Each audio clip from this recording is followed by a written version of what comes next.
Tell me if this sounds familiar. It's winter, on the verge of spring. You're looking around your garden. You notice plants that make you shake your head. Why? Because they haven't done anything for you lately. No flowers, little growth, problems with disease or insects, whatever. In my mind, life is too short to put up with a problem plant.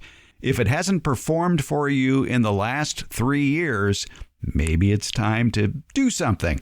So you think maybe this plant would be happier where maybe it gets more sun, or maybe it wants more shade. So you decide to transplant it to another part of your yard. Or, to use a euphemism popular among rose growers, you decide to shovel prune the plant, which is really just a nice way of saying dig the whole plant out and then toss it in the compost pile or the green waste bin. Either transplanting or trashing, you're left with a hole in the ground. So you're facing a conundrum here. What sort of soil do you fill that hole in the garden with? Do you use nice commercial potting soil, store-bought garden soil, or do you fill that hole with soil from another part of your yard? Well, Debbie Flower, our favorite retired college horticultural professor, tackled that question this past week in episode 166 of the Garden Basics with Farmer Fred podcast. It was in the segment entitled Transplanting Tips, and she explained the science behind why you want to choose your own garden soil, not the store-bought mix. And yes, she could hear me gritting my teeth through her explanation. So you're replacing the soil you took out from hole A with the soil you took out from hole B. Yes. All right. Which should be similar. It may not. There are landscapes where that will not be similar, but it is closer to the texture of the soil you have in the ground than, say, something you bought in a bag. Yeah, I think that's what most people do, though, is they will be using that potting soil that they bought at the nursery as, if you will, hamburger helper to fill in the gaps. What are the problems with that? You want to that creates a drastic change in texture, and that will impede water movement into the root ball and out of the root ball. And so you're basically containerizing the plant. If you surround it with, some people call it the good soil or the bagged stuff, something you brought in, it's very different than what you have in the ground, and you basically pot the plant, and that will limit its ability to do anything, to grow, to absorb moisture and nutrients. It's the wrong thing to do. Unlike most Washington politicians, I'm willing to compromise. So how about taking that commercial potting soil that you bought and mixing it 50-50 with the existing soil in order to fill in the gaps? I still wouldn't do it, no. Really? Yeah.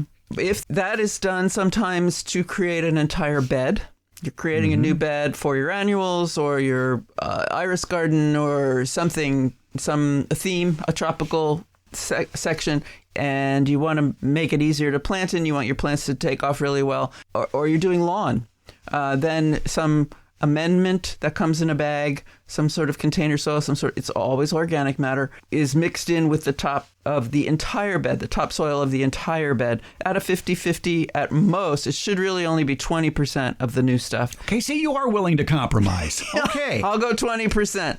All right. As long as you can, have enough soil to fill in the gaps. Filling in the gaps for transplanting, I would only use field soil. The only time I would amend is if I'm doing an entire bed, because the roots need to grow far and wide on that plant. Roots grow 2.5 to 3 times the height of the plant away from the trunk. Right. So it makes a huge root system. Anything you put in its way that changes the texture of the soil will stop that, and you'll start getting circling, girdling roots, and the plant will fall over, if it's a tall one, in the wind. So basically, when the roots hit that commercial potting mix, they go, oh, hey, this is really nice. I'm staying here. They go, this is different.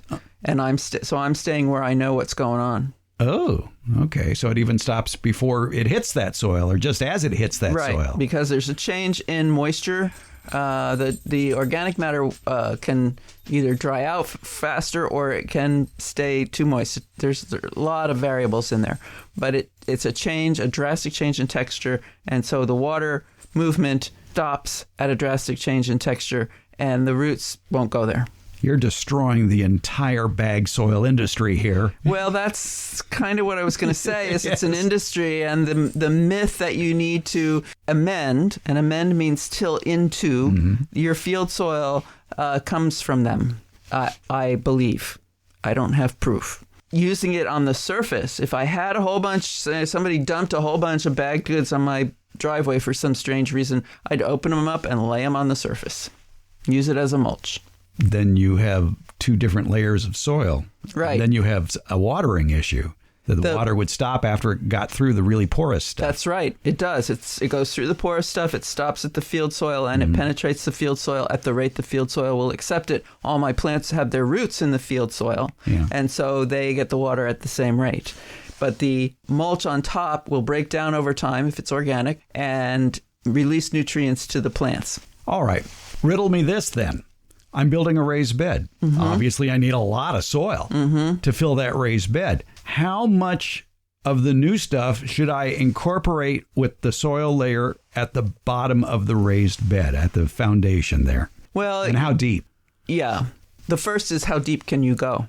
What kind of tool are you going to use? You can't go 2 feet deep. You can't go, which would be a good depth for a root system. You can go, if you're using a tiller, you're going to go maybe 3-4 inches deep. So then I would put 2 inches of the new stuff on top, and I would till it in so I had a mixture, a layer, a transition layer, if you will, of the bagged goods that are going to be in the raised bed and the field soil. And that does help with the drainage. I guess if you're really industrious, you could maybe dig out from the bottom of the raised bed, dig out another 6 inches or so of soil and mix that. In a wheelbarrow, 50-50 with, yes, you could. Now we're 50-50. Okay. Well, for a transition zone, you want to be 50-50. Okay. All right. And because that's important to get the water to percolate deeper into the soil, because if the water is running out of your raised bed just at the bottom of your border, that means that you've got some penetration issues going on, and the roots are going to stop there. Right. And so you've containerized your plants in your raised bed, and the roots aren't going any deeper. And that you can grow stuff that way. That's doable. It's just more stressful because it's a big container, but it heats up quickly, it cools down quickly, it gets saturated with water quickly, it dries out more quickly. If you can have a open bottom to your raised bed so that the roots can go deeper, the water can go deeper, it's easier to take care of those plants in that raised bed. This is going to be a tough one to do, I'll tell you. This is one of the hardest things for people to understand. Yeah. I have a series of slides that I would show in teaching. Slides.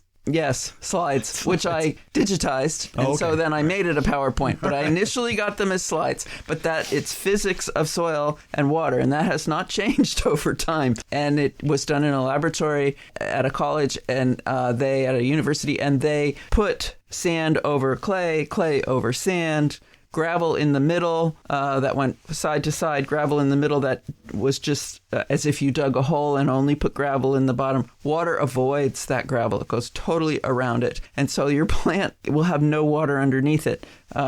Water stops at the gravel. Water stops at the sand-clay interface, regardless of whether the sand is on top or the clay is on top. Loam was in there too. Water stops until you've saturated the upper level. Then the next drop pushes water through. The water does move, but all the pores in that upper level are full of water and not oxygen, and roots need oxygen to be healthy. All right. Now, if you go back and listen to that entire segment in episode 166, Debbie does toss the bag soil industry a bone or two. You heard her mention that she would top her existing garden bed with bag soil products, but only if that nice soil fairy dropped a pallet or two of the bag goods on her driveway. However, she did say later in that segment that for potted plants in containers, commercial potting mixes are the way to go. Go back and listen to transplanting tips in episode 166 of the Garden Basics with Farmer Fred podcast.